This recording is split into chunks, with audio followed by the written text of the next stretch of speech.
Donnie and Dolly. The team is supported by ableauctions.ca. Closing your business? We can help. And King of Floors, your vinyl, laminate, and engineered flooring superstore.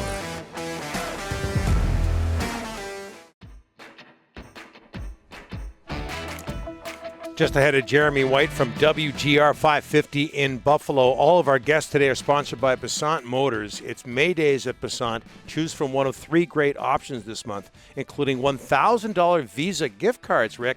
Check them out online at PassantMotors.com. Just before we get to Jeremy, you've got some news, some confirmation on Jonah Gadjevich going into tonight's game, Canucks game against Winnipeg. Yeah, so Gadjevich won't play.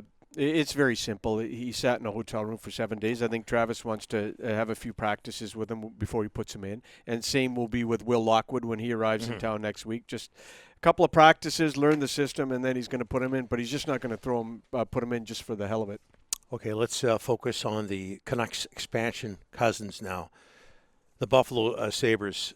Sabres dead last in the National Hockey League in the overall standings. Jack Eichel has gone on record. You saw him the other day voicing his displeasure with the organization and the Sabres medical staff, all of that. Here to talk about the Sabres plight, Jeremy White from WGR 550 in Buffalo. Jeremy, thanks for doing this. How are you, sir? I'm doing all right, guys. How are you? Very well, very well. Do you expect Jack Eichel to be a Sabre next season? I do not. No, it seems like things are pretty far gone reading the medical side of it. It's more than just displeasure, obviously, at losing and ineptitude. It's gone beyond that, and a player that I guess the organization isn't quite on board with what he wants to do medically, so his vision might be to find a team that is on board with it.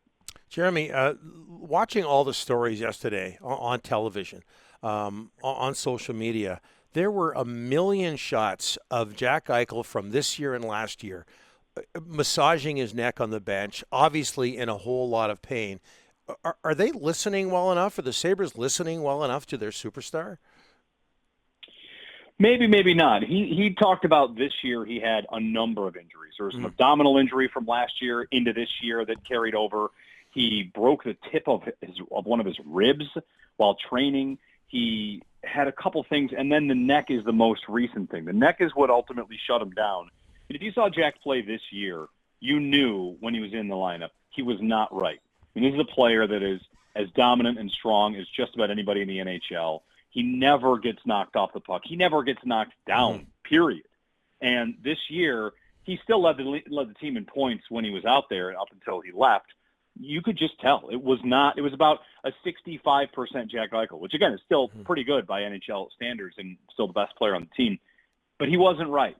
And then this injury came along, and they shut him down for a while. And the Sabres strangely operated as if he might come back this year. And it sure looks like that was never really going to happen. He wanted to get a surgery. They wanted him to rehab. So this disconnect in terms of the neck injury has at least been months at this point. So I don't know why they thought he was going to come back or what they thought they could do, but it's a player that, at 24 years old, I think he's kind of had to take a look at himself and say, I want to play hockey, I want to be healthy, and I want to make a decision on how I'm going to get there. And the Sabres apparently do not agree with the way that he would get there.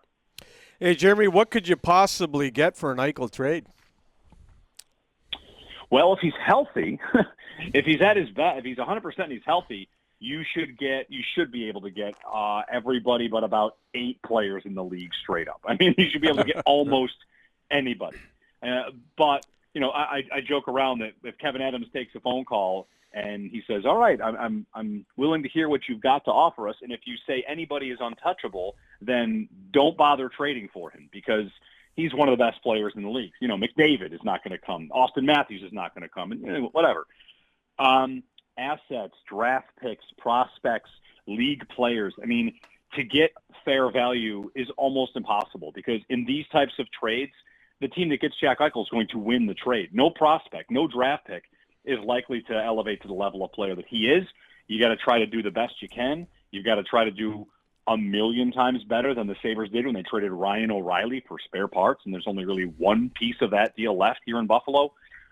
So things have gone poorly, and Kevin Adams, who's been on the job for a little less than a year, has a pretty big task in front of him as an inexperienced GM trying to harvest as much as he can out of this trade, knowing that the player might not be 100%.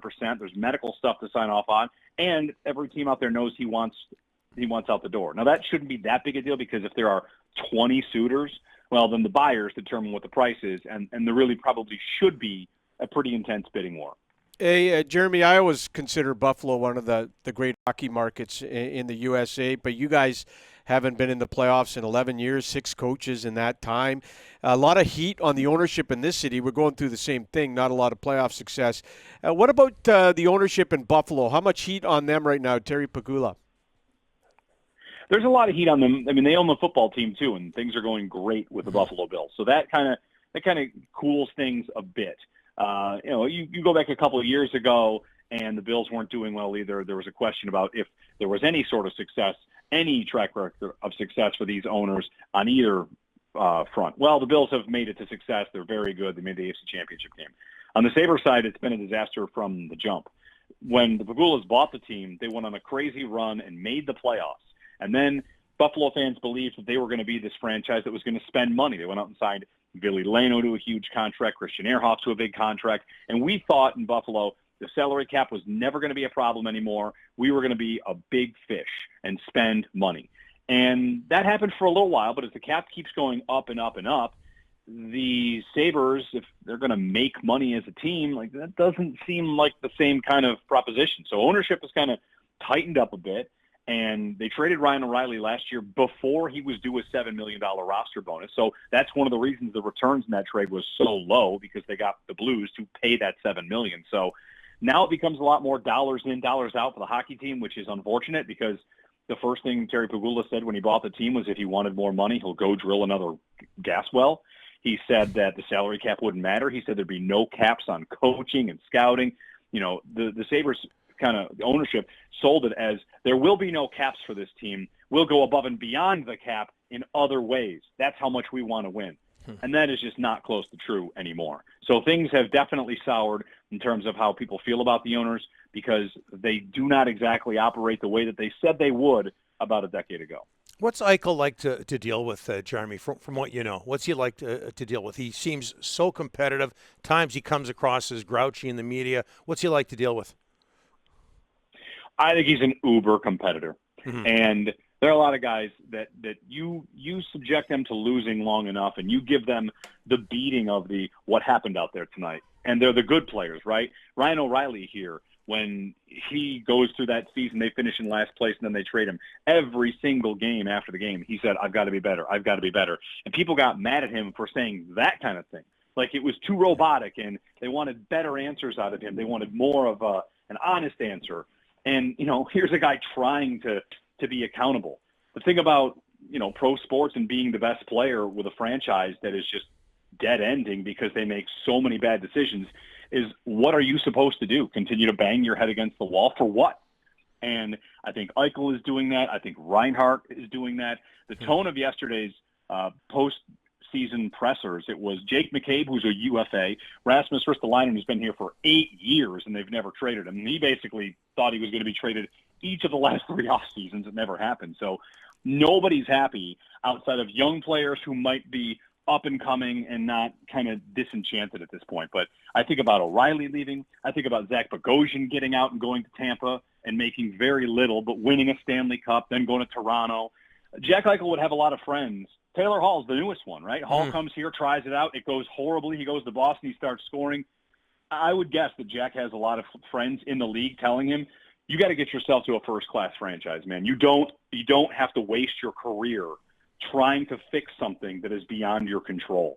So I think Jack is a uber competitor, and if you want to say sometimes grouchy, sometimes high maintenance, I mean, understandable. To me, there's a right, exactly. You could say that a person like that should stick it out, but at the same time, you know, it's not my problem. I haven't created the problems here. Why should I just bang my head against the wall to fix everybody else's problem? I'll go someplace where they have their act together. You got the Bills. All right, Jeremy, thanks for this. Appreciate it. It's been great. All right, thanks, guys. Jeremy White from 550 in Buffalo. Sabres season is done. They end up with 37 points in 56 games. Well, that's it.